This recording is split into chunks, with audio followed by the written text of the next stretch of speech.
우리는 무심결에 믿음이 있다, 믿음이 없다 이런 말을 사용을 합니다. 여러분, 어떤 경우에 믿음이 있다, 믿음이 없다 이런 말을 사용했습니까? 주일 오전 예배는 참석하는데 주일 오후 예배에 참석하지 않으면 우리는 무심결에 저 사람 참 믿음 없다 이런 이야기를 합니다. 그리고 봉사하는 일에도 열심을 내지 않으면 믿음이 좀 없는 것 같다, 신앙의 연수는 오래된 것 같은데 믿음이 없는 것 같다 이렇게 이야기를 합니다. 또 이렇게 언어 생활에 말에 좀 이렇게 문제가 있으면 말이 좀 거칠다 이렇게 되면 참 믿음이 없다, 믿음이 없다.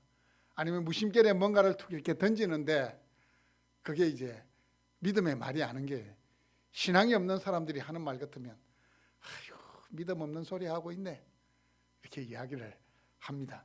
뿐만 아니고 고난에 직면하게 되었을 때에 그 고난을 어떤 자세로 대하느냐에 따라서도 우리는 믿음이 있다, 믿음이 없다 이런 판단을 하기도 합니다. 여러분 어떻습니까? 여러분 자신을 판단할 때에 여러분 믿음이 있다고 생각하십니까? 믿음이 없다고 생각하십니까? 예. 빙긋이 미소를 짓지 마시고 확신하건대 여러분 믿음 없으면 이 자리에 앉아 있지를 않습니다. 여러분 믿음 있는 분들입니다. 예. 우리 하나님이 기뻐하시는 믿음을 가진 분들입니다. 왜냐하면 성경은 믿음이 있어야 구원받을 수 있고 믿음이 있어야 기도의 자리로 나아가고 기도의 응답 받을 수 있다고 말합니다. 믿음은 세상과 시험을 이기는 능력이 되기도 합니다. 그런데도 많은 그리스도인들이 나는 믿음이 부족해요 이렇게 말하면서 하나님 더 큰 믿음을 주세요, 더 큰 믿음을 주세요, 더 큰 믿음, 더 큰 믿음 하다가 변성후 더 큰 믿음 교회가 나온 거예요. 믿음이 뭔지를 모르니까 큰 믿음 하다가 막 큰 믿음이 나온 겁니다.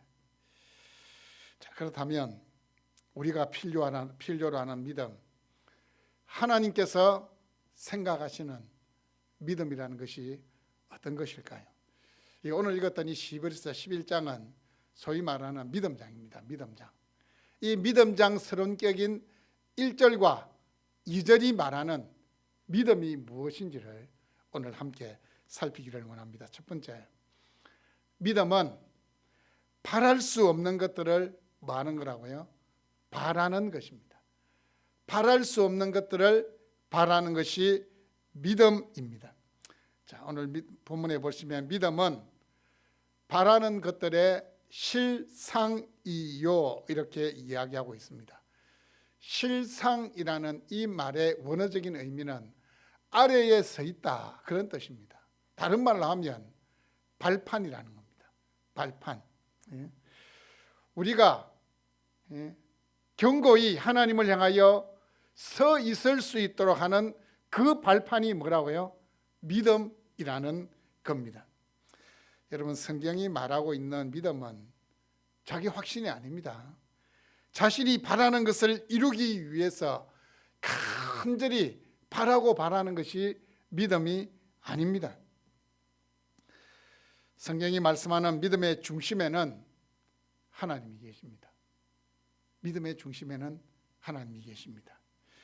성경이 말씀하는 믿음은 하나님의 약속을 믿는 것이 믿음이라고 말씀하고 있습니다. 다시 말씀드리면 하나님의 말씀에 기초한 것이 바로 믿음입니다.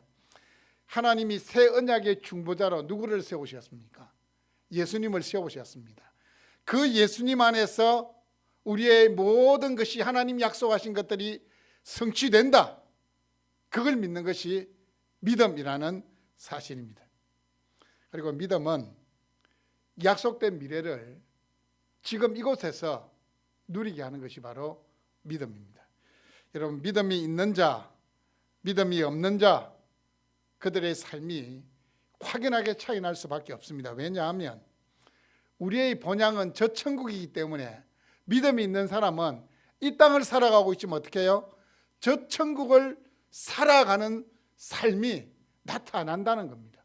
분명히 나타난다는 겁니다. 그래서 우리는 이 땅에서 더 누리지 못하고 더 가지지 못해도 어떻습니까? 신세 한탄을 하지 않습니다. 여러분 분명히 기억하십시오. 더 누리지 못하고 더 가지지 못한다고 해서 절대 신세 한탄을 하면 안 됩니다. 왜냐하면 우리가 누릴 영광스러운 날이 이미 예비되어 있고 또 우리는 이 땅에서 그 영광스러운 날을 체험하며 살아가는 자들이기 때문입니다. 여러분 이 땅에만 시선을 딱 고정하고 이 땅이 모든 것이다 라는 사람들이 제일 중요하게 생각하는 게 뭘까요? 뭘 제일 중요하게 생각할까요? 머니, 돈을 제일 중요하게 생각합니다. 하지만 우리는 하늘에 속한 사람들이기 때문에 물질보다는 뭐예요?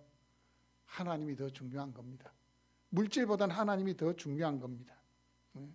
그래서 우리는 나에게 있는 물질, 하나님 주셨기 때문에 하나님 나라를 위하여 기꺼이 헌신하고 사용할 수 있는 자들입니다. 주님 말씀하십니다. 너희를 위하여 보물을 어디에 쌓아두라고요? 하늘에 쌓아두라. 하나님과 재물을 겸하여 섬길 수 없다라고 말씀하십니다. 여러분 우리는 하나님의 최후 심판 믿습니다. 여러분 하나님 최후 심판 믿습니까? 저는 최후 심판 믿습니다. 그래서 저는 이 땅에 일어난 일을 바라보면서 저는 인내할 수 있어요. 하나님 최후 심판이 없으면 우리가 심판해야죠. 하지만 하나님 최후 심판을 믿기 때문에 하나님 손에 맡깁니다. 그게 무슨 말이냐? 더 이상 우리는 편법, 속임수, 거짓말 할 수 있습니까? 없습니까? 안 돼요. 왜냐하면 우리는 하나님의 최후의 심판을 믿기 때문입니다. 그리고 하나님의 최후의 심판을 믿는 우리가 어떻게 어둠의 일에 동참할 수 있겠습니까? 여러분 눈을 뜨면 여전히 고난이라는 단어가 우리의 삶을 힘들게 할 수 있습니다. 참 이 고난이라는 게 제가 인생을 살면 살수록 느끼는 게 고난은 절대 한 가지만 오지 않습니다. 올 때 연거푸 옵니다. 제가 고난이 파도 같다 이야기하잖아요. 파도 치는 거 보세요. 저 바닷가 파도 한 번 치고 그칩니까? 연속으로 밀려옵니다. 고난도 그렇더라고요. 저도 느낍니다. 그걸. 하나님 어려움을 한 번 주시면 한 번으로 그치지 않아요. 야 그건 약과다. 더 큰 게 있다. 더 큰 게 있다. 그런데 중요한 것은 고난이 아무리 우리의 삶을 힘들게 해도 그날의 영광을 생각함으로 소망을 가져야 됩니다. 믿음 있는 자들은 절대로 소망을 놓쳐서는 안 됩니다. 믿음이란 소망을 품고 살아가는 것입니다.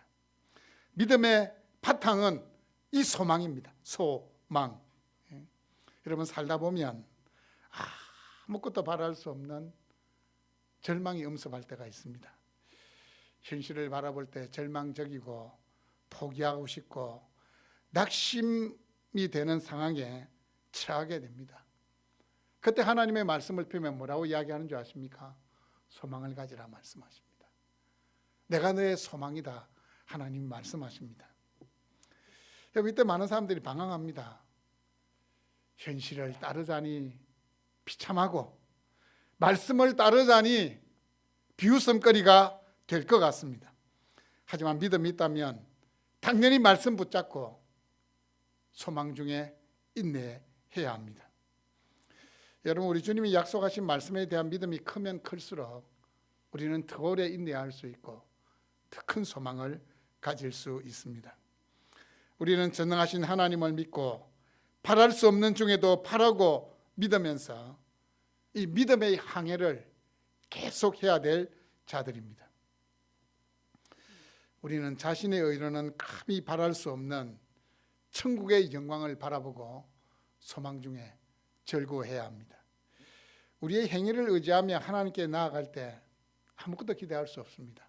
하지만 그리스도를 힘입어 나아가면 약속하신 그 하나님의 말씀을 붙잡아야 합니다.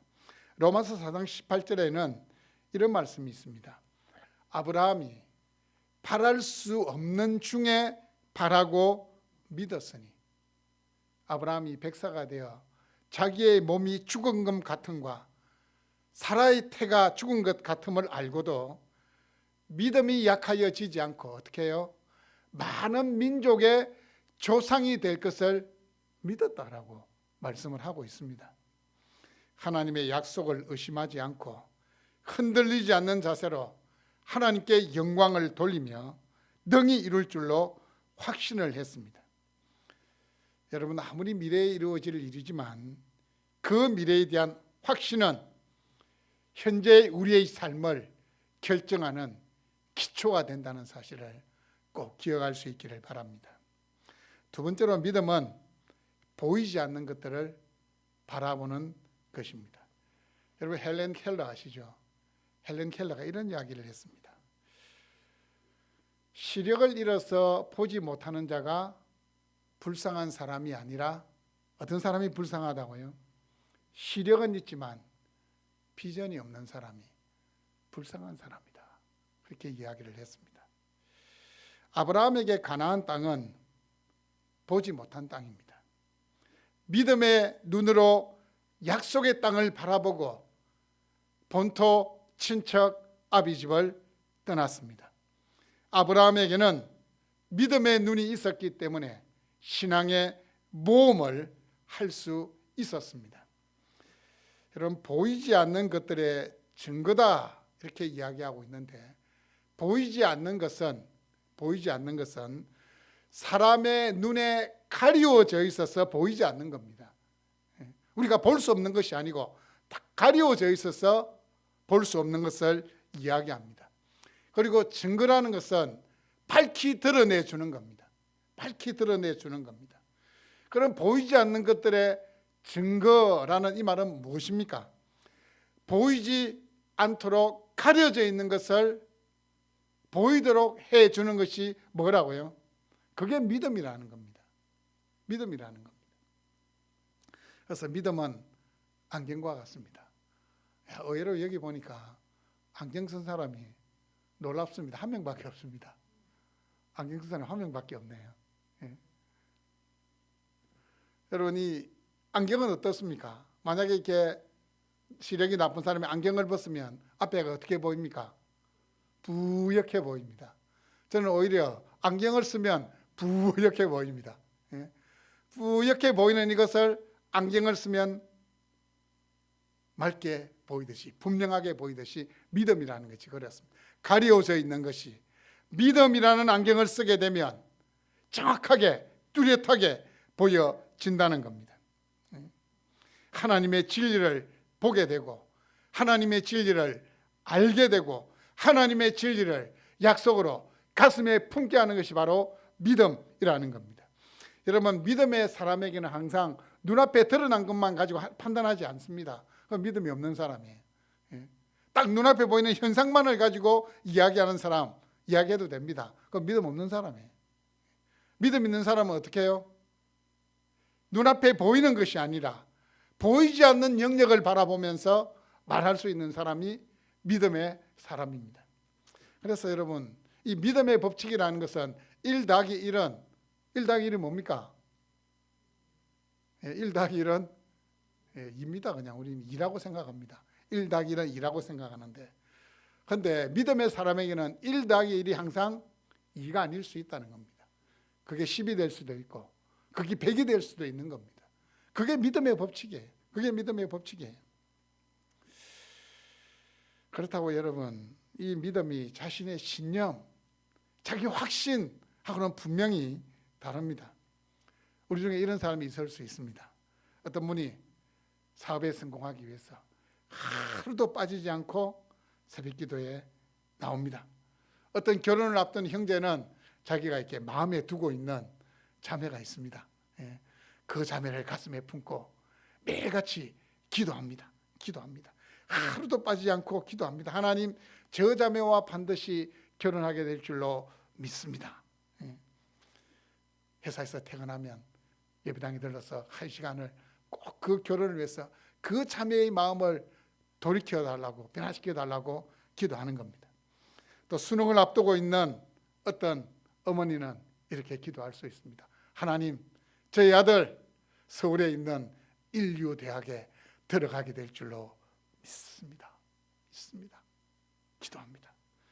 여러분, 하지만 그들의 기도는 그들의 바람과 다르게 응답될 수 있습니다. 사업의 성공을 위해서 기도했던 그 기도는 오히려 반대로 사업이 꼬이게 되고 사업의 문이 막히게 돼서 극심한 어려움에 처할 수도 있습니다. 그 자매를 가슴에 품고 그토록 열심히 기도했는데 1년 뒤에 그 자매는 다른 형제의 아내가 되어 있을 수도 있다는 겁니다. 나의 아들이 서울에 있는 인류대학에 들어가게 해달라고 기도했는데 아예 수능을 포기해버려요. 자신이 그토록 관심을 가지고 있던 게임에 빠져서 프로 게이머의 길로 갈 수도 있다는 겁니다. 우리는 그렇게 생각합니다. 지성이면 감천이다. 여러분, 그게 믿음에 맞는 겁니까? 안 맞는 겁니까? 지성이면 감천이다. 그건 믿음이 아니에요. 그건 믿음이 아니에요. 그건 기복적인 신앙에서 나오는 겁니다. 내가 하나님을 위해서 이만큼 했으니까 하나님도 내가 원하는 것을 들어주실 것이다. 하나님, 그건 믿음이 아닌 겁니다. 믿음의 중심에는 내가 있는 것이 아니고 누가 있습니까? 하나님이 계셔야 됩니다. 늘 하나님의 영광을 위해서 간구해야 되는 겁니다. 혹시 내가 간절히 바라는 것이 막히더라도 절망할 필요가 없어요. 우리 뒤에는 누가 계십니까? 하나님이 계십니다. 내 인생을 설계하시고 그 설계대로 내 인생이 움직여갈 수 있도록 붙들고 계시는 하나님이 계시기 때문입니다. 하나님이 원하시는 것이, 하나님의 뜻이 내 인생을 통해 이루어질 것이다. 그렇게 믿어야 되는 겁니다. 믿음의 사람은 성경을 읽을 때에 온통 하나님의 약속이 있는 것을 보게 됩니다. 아, 이것도 하나님의 약속이다. 이것도 하나님 나에게 약속하신 말씀이다. 그래서 실패하여 주저앉고 싶은 순간에도, 세상의 유혹이 밀려오는 그 순간에도 그 하나님께서 약속하셨던 말씀들이 생각나는 겁니다. 믿음의 사람은 하나님의 약속들을 통해서 하나님의 일하심을 볼 수 있는 아주 특별한 사람들입니다. 여러분, 세상에 속한 것들로 혼탁해진 여러분의 영적인 눈이 믿음으로 정화될 수 있기를 바랍니다. 믿음의 안경으로 인하여서 더 분명하고 더 또렷하게 볼 수 있기를 원합니다. 그래야 하나님의 말씀을 읽을 때마다, 들을 때마다, 말씀을 들을 때마다 여러분의 가슴이 뜨거워지고 여러분의 심령이 하나님의 약속들로 더 넘쳐날 수 있기를 바랍니다. 다른 사람은 보이지 않는다고 말하지만 믿음의 눈으로 밝히 바라보는 여러분만큼은 흔들리지 않고 영원히 쇠하지 않는 하나님의 나라를 위하여 변함없이 헌신하고 믿음의 길을 걸어갈 수 있기를 바랍니다. 그리고 세 번째, 믿음은 불가능한 일들을 이루는 증거라고 이야기합니다. 불가능한 일을 이루는 증거입니다. 여러분, 믿음이라는 것은 단순히 희망사항만으로 끝나지 않습니다. 본문 2절에서 히브리서 기자는 그것을 선진들 곧 선배들이 믿음으로 증거를 얻었다, 이렇게 표현하고 있습니다. 여기서 증거라는 것은 법적인 효력이 있는 증거입니다. 다시 말씀드리면 심정이 아니라 뭐요? 물증입니다. 물증이 있어야 됩니다. 재판할 때도 이 심정 가지고만 그 사람을 정죄할 수 없어요. 물증이 있어야 됩니다. 선진들은 하나님을 향한 그 믿음을 가지고 살았던 신앙의 선배들을 이야기하는 겁니다. 그리고 이러면 증거를 얻었다. 이 증거를 얻었다는 것이 무슨 말이냐면 인정받았다는 겁니다. 누구로부터 인정받았다고요? 하나님으로부터 인정받았다. 누가요? 믿음의 선배들이 하나님으로부터 인정받았다는 말씀입니다. 1절에서 말씀했던 바로 그 믿음을 가지고 하나님이 증거해 주시는 도장을 받았다는 겁니다. 우리가 하나님께로부터 인정받을 수 있는 유일한 수단이 믿음입니다. 믿음입니다. 하나님은 우리의 외모의 아름다움을 가지고 우리의 가치를 인정해 주지 않습니다. 우리가 성취한 학벌이나 아니면 우리가 모은 재물의 양을 보고 우리를 평가하지 않습니다. 약속의 말씀에 순종하는 우리의 믿음을 가지고 하나님은 우리를 평가하시고 인정해 주십니다. 이 11장에 보시면 수많은 믿음의 선배들이 가졌던 그들의 믿음, 그들이 어떻게 해서 하나님으로부터 인정받았는가를 말씀하고 있습니다. 하나님께서 그 믿음의 선배들을 보시면서 한 명 한 명에게 너희는 믿음으로 살았다, 너희는 믿음으로 살았다, 마치 결제 서류에 도장을 찍듯이 하나님이 인정해 주시는 겁니다. 저는 소망합니다. 아니 확신합니다. 여러분 한 분 한 분이 머지않은 장래에 하나님께로부터 도장을 받게 될 겁니다. 혼란한 세상 속에서, 죄악 많은 세상 속에서 정말 믿음으로 산다고 고생했다, 내가 너의 믿음을 인정한다, 하나님이 인정해 주실 것입니다. 믿음으로 아벨은 가인보다 더 나은 제사를 하나님께 드림으로 의로운 자라는 증거를 받았다. 아벨은 의로운 자다, 하나님이 인정해 주셨습니다.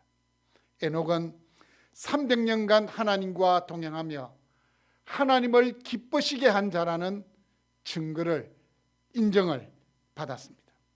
노아는 하나님을 경외함으로 방주를 준비하여 믿음을 따르는 의의 상속자가 되었습니다. 아브라함은 부르심을 받았을 때에 갈 바를 알지 못하고 나아갔다고 말씀하고 있습니다. 이삭은 장차 있을 일에 대하여 그 아들 야곱과 에서를 믿음으로 축복했다고 말씀하고 있습니다. 이 믿음의 선배들에 대해서 쭉 이야기하고 있는데 저는 항상 이 야곱이라는 사람에게 시선이 참 많이 갑니다. 다른 이렇게 믿음의 조상들을 보면 우리하고 좀 다른 것 같아요. 감히 이렇게 근접하기가 좀 힘들어가지고. 그런데 야곱은 조금 이렇게 눈높이가 그래도 조금 낮은 것 같아요. 왜 그렇습니까? 그분의 젊은 시절을 보면 이렇게 참 믿음이 좀 없어 보이는 모습들이 좀 있기 때문입니다. 21절에 보시면 야곱을 이렇게 평가합니다. 이건 히브리서 기자의 평가가 아닙니다. 하나님의 평가입니다. 믿음으로 야곱은 죽을 때에 요셉의 각 아들들에게 축복하고, 여기까지 보다는 저는 그 뒷부분에 더 감동과 은혜를 받습니다. 그 지팡이 머리에 의지하여 경배하였으며. 야곱의 젊은 시절을 생각한다면 축복, 믿음, 경배 이런 말이 조금 어울리지를 않습니다. 야곱이 참 악착 같은 사람이거든요. 자기가 목표하면 반드시 이루어야 되는 사람이었습니다. 하지만 나이가 점점 들어가면서 야곱이 영적으로 성숙해 갑니다. 우리도 마찬가지입니다. 인생의 연수가 되어갈수록, 신앙의 연수가 되어갈수록 어떻게 되어야 됩니까? 우리의 믿음도 더 성숙되고 견고해져야 됩니다. 이게 역으로 가면 안 됩니다. 반대로 가면 안 됩니다. 우리도 이 야곱과 같은 신앙이 되어야 됩니다. 되어야 됩니다. 그 지팡이 머리에 의지하여 경배하였다. 이게 저는 야곱의 삶의 하이라이트라고 생각합니다. 지팡이 머리에 의지하여 경배하였다. 이건 인생의 마지막 순간을 어떻게 해요? 하나님께 예배함으로 마무리했다는 겁니다. 마지막 지팡이 머리에 이렇게 지팡이를 잡고 의지하고 있는 그 모습은 그 마지막을 죽을 힘을 다하여 하나님을 예배했다는 말씀입니다. 얼마나 은혜가 됩니까? 저는 야곱의 이 모습을 볼 때마다 소원을 가집니다. 야곱이 그 지팡이 머리에 의지하여 마지막 죽을 힘을 다하여 있는 힘을 다하여 하나님을 경배한 것처럼 저희 마지막 모습도 야곱의 모습과 같이 되었으면 좋겠다. 자녀들 다 축복하고 하나님 내 인생 인도해 주신 거 감사하고 부족하지만 주님 위해서 살게 하신 거 감사합니다. 이 모든 것이 하나님의 은혜입니다. 하나님 감사합니다. 내 영혼을 주께 맡깁니다. 이렇게 떠날 수 있으면 얼마나 좋을지. 야곱의 모습을 보면서 저도 소원을 품고 기도해야 되겠다, 그런 생각을 가지게 됩니다. 여러분, 하나님의 인정을 받았던 또 다른 믿음의 선진이 있습니다. 욥이라는 분이 있습니다. 저는 생각할 때 우리가 이 땅에서 당하는 그 어떤 고통 중에서도 욥이 당하는 고통보다 더 큰 고통을 당하는 사람이 있을까? 저는 그런 생각을 한번 해봅니다. 하나님이 사탄에게 욥의 신앙에 대하여 이렇게 증거합니다. 하나님이 인정하는 신앙입니다. 보십시오. 여호와께서 사탄에게 이르시되 네가 내 종 욥을 유의하여 보았느냐, 살펴보았느냐? 그같이 온전하고 정직하여 하나님을 경외하며 악에서 떠난 자가 세상에 없느니라. 네가 나를 충동하여 까닭없이 그를 치게 하였어도 그가 여전히 그의 온전함을 굳게 지켰느니라. 하나님이 인정하는 거예요. 우리는 보통 이렇게 딱 마지막에 뭔가 상을 역전시킬 수 있는 뭔가를 딱 꺼내는 걸 무슨 카드라 그럽니까? 히든 카드. 제가 볼 때는 이 욥은 하나님의 히든 카드입니다. 이 땅에서 당하는 그 엄청난 고난 앞에서도 여전히 자신의 신앙을 지킬 수 있는 사람이 있다라는 사실을 욥을 통해서 우리에게 보여주는 겁니다. 모든 고난을 이기게 하는 운동력이 뭡니까? 믿음입니다. 그 믿음의 중심에 누가 계십니까? 하나님이 계시는 겁니다. 근데 여러분 기억하십시오. 믿음은 내가 잘 되는 것, 나의 성공을 통해서도 증명이 될 수 있습니다. 하나님 살아계신다. 하지만 믿음은 나의 고난을 통해서도 증명이 될 수 있다는 사실을 기억해야 돼요. 믿음은 양면성이 있습니다. 세상 사람들은 예수 믿는 사람 잘 되는 거 보면서도 야, 하나님 살아계신다. 하지만 자기들보다 몇 갑절 고난을 당하면서도 여전히 웃음을 잃지 않고 여전히 하나님을 향한 믿음을 가지고 살아가는 우리를 통해서도 우리가 가진 믿음이 증명될 수 있다는 사실을 기억하셔야 됩니다. 여러분, 하나님은 믿음을 통해서 우리를 판단하십니다. 믿음으로 하나님께 인정받을 수 있기를 바랍니다. 믿음이 있어야 하나님께서 이미 행하신 그 크고 비밀한 일을 깨달을 수 있습니다. 믿음이 있어야 현재 우리의 모든 상황들 가운데 개입하시고 인도해 가시는 하나님을 볼 수 있습니다. 믿음이 있어야 영원한 하나님의 나라에 시선을 고정하고 살아갈 수 있습니다. 히브리서 11장 6절 말씀입니다. 믿음이 없이는 하나님을 기쁘시게 하지 못하나니 하나님께 나아가는 자는 반드시 그가 계신 것과 또한 그가 그를 찾는 자들에게 상 주시는 이심을 믿어야 할지니라. 믿어야 할지니라. 사랑하는 여러분, 이 믿음이 한 주간 세상을 이기고 죄를 이기고 세상 한가운데서 하나님의 소망을 선포할 수 있는 원동력이 될 수 있기를 주님의 이름으로 축복합니다. 아멘.